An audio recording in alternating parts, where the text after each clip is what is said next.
good morning යාළුවනේ. ඉතින් මගේ යාළුවන්ට කොහොමද? ඉතින් මං හිතනවා මගේ යාළුවෝ හොඳින් ඇති කියලා. මමත් හොඳින්. ඉතින් අද උදේට කන්න මං හදාගත්තේ රොටි සහ සීනි සම්බෝල එකක්. ඒ ගැන වීඩියෝ එකක් තමයි අද මං ඔයාලට අරන් ආවේ. ඉතින් මං ආදරෙන් ඉල්ලනවා ඔයා මගේ channel එකකින් අලුත් යාළුවෙක් නම් මට like එකක් දාන්න, subscribe කරන්න අමතක කරන්න එපා. එහෙනම් අපි යමු වීඩියෝ එකට. මම මේක කොහොමද හදාගත්තේ බලන්න.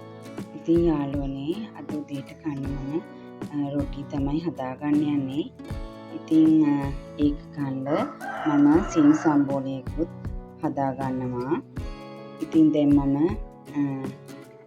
රොටි ටික අනා ගන්න තමයි හදන්නේ.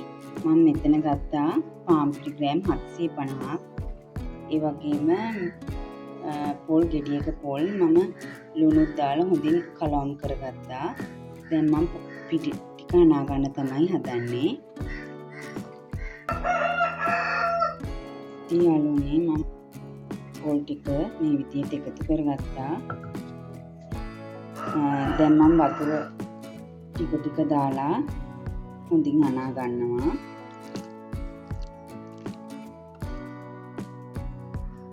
මේ විදිහට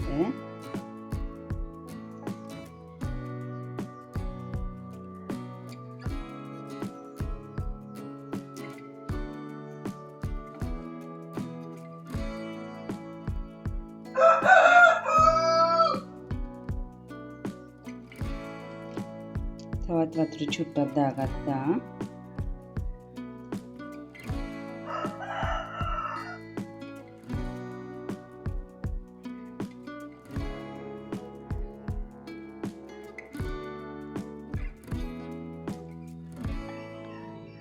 ඉතින් යාළුවනේ මම මේ විදිහට පිටි ටික අනාගත්තා. දැන් මම ඒක පැත්තකින් තියලා ලුණු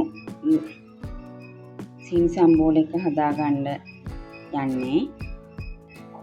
ඉතින් යාළුවනේ මම සීනි සම්බෝල එකට අවශ්‍ය ද්‍රව්‍ය ටික කපා ගත්තා. ඉතින් මේ මෙතන තියෙනවා ලුණු ග්‍රෑම් 500ක්, කරපිංච, රම්පි, සුදු ලුණු සහ කුරුඳු පොතුයි කරදෙමුඟුයි කොටාගෙන තියෙන්නේ. ඉතින් මම ලියාගත්තී දාන දේවල් ඔයාලට පෙන්නන්නම්. එහෙනම් අපි යමු සීනි සම්බෝල ටික හදාගන්න. ඉතින් යාළුවනේ දැන් මම ඇතුලේ ලිප තියාගත්තා. දැන් ඒකට පොල් තෙට්ටයක් එකතු කරගන්නවා.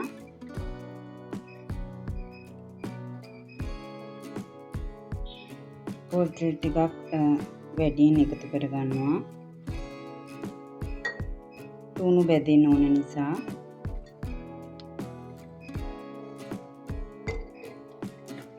මේ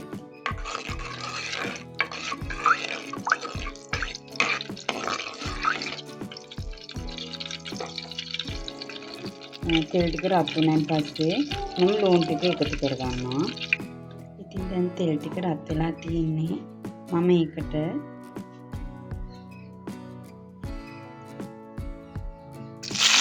ලුණු කරපිංච රම්පි දාලා හොඳින් තෙම්පරාදු කරගන්නවා. ඊට පස්සේ තමයි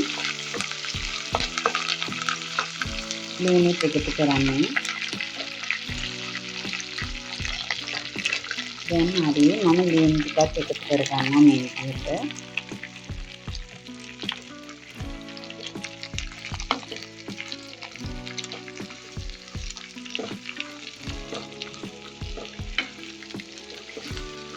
යාළුවනේ මම ආමලස දාගත්ත මට පෙන්න ගන්න බැරුව ගියා ඔයාලට. දැන් මේක හොඳින් තෙරෙන් බැදෙන්න ඕන. හොඳින් කලවම් කරලා ටිකක් මම පියනින් වහ ගන්නවා. ඉතින් යාළුවනේ සීනි සම්බෝල ටික මැල වෙනකම් මම දැන් රොටි ටික වඩා ගන්න හදන්නේ බෝල හදාගෙන. දැන් මේ තියෙන්නේ මම හදාගත්තු පිටි ග්‍රෑම් 750. ඉතින් මම මේ තැටිය දාලා වඩන්න යන්නේ. ඉතින් අපි බලමු. ඉතින් මම මේ තැටියට තෙල් චූට්ටක් එකතු කරගන්නවා. මේ විදිහට හැමතැනටම ගා ගන්නවා. ඊට පස්සේ අපි දෙයක් අරගෙන මෙහෙම රොටිය වඩා ගන්නවා.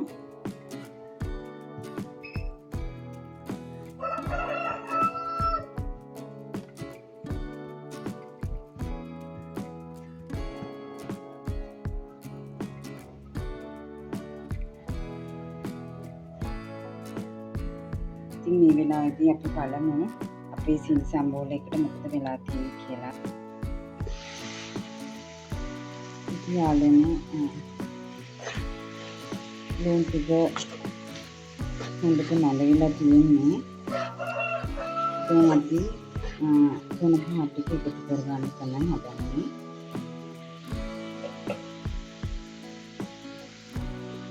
ඉතින් මම දැන් කෑරොට්ස් ටිකක් එකතු කරනවා. වැඩිපුර එකතු කරනවා. අද මං ගාව කහපොළි ඉවර වෙලා යාළුවනේ. ඊට පස්සේ හරදමුංගු කරාබුන්න ටික මේ විදිහට එකත් එකතු කරගත්තා. දැන් හොඳින් කලවම් කරගන්නවා.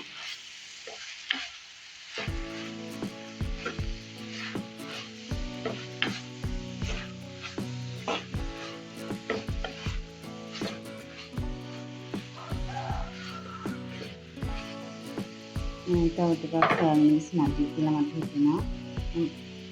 තවත් හැඳි දෙකක් විතර දාගත්තා.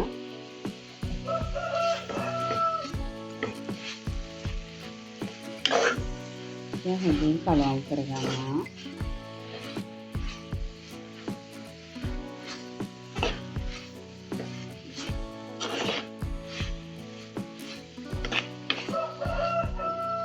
තවත් ටිකක් තියාගන්නවා ලිපෙන්.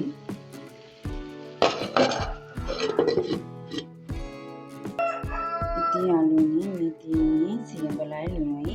මම මේ ටික එකට කලවම් කරගෙන මේ විදිහට හදාගත්තා. ඒකත් සීනි සම්බෝලයකට දැන් දාන්න හදන්නේ. අන්තිමේට දාන්නේ මේ සියඹලයි සීනි ටික. දැන් අපි ඒකත් දාගමු.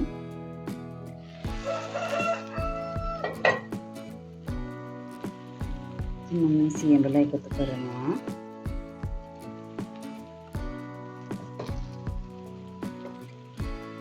සීනි ටිකත් මේ විදිහට එකතු කරගත්තා. හොඳින් කලවම් කරමු දැන්.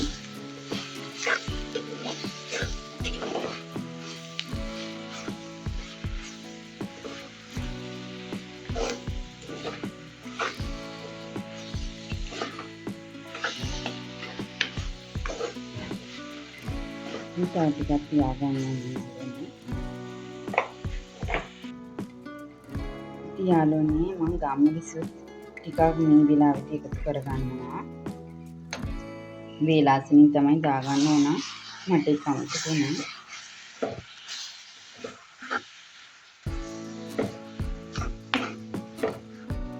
සීනි සම්බෝලයක ටිකක් කළු වෙන්න වගේ වුණා. ඒකට තමයි රස ඉපි තියාගන්න තරමට තමයි ඒකේ රස එන්නේ.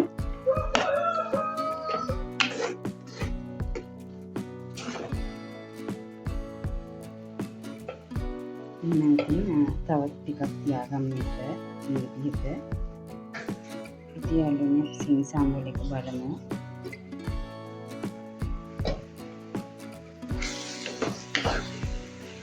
දැන් හරි.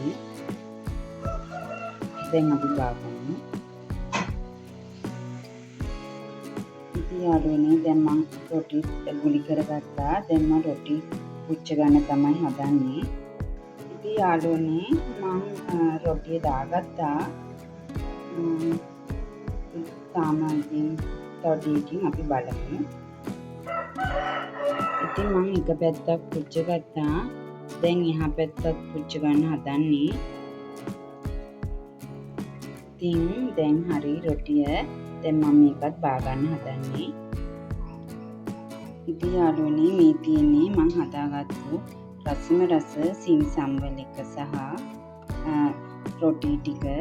ඉතින් ගොඩාක් ස්තුතියි මගේ වීඩියෝ එකත් එක්ක දිගටම රැඳිලා සිටියට. එහෙනම් තවත් ලස්සන වීඩියෝ එකකින් ඔයාලා හමු වෙන්න එනකම් පරිස්සමින් ඉන්න. ගිහින් එන්නම්. බුදු සරණයි. ජේසුස් පිටයි.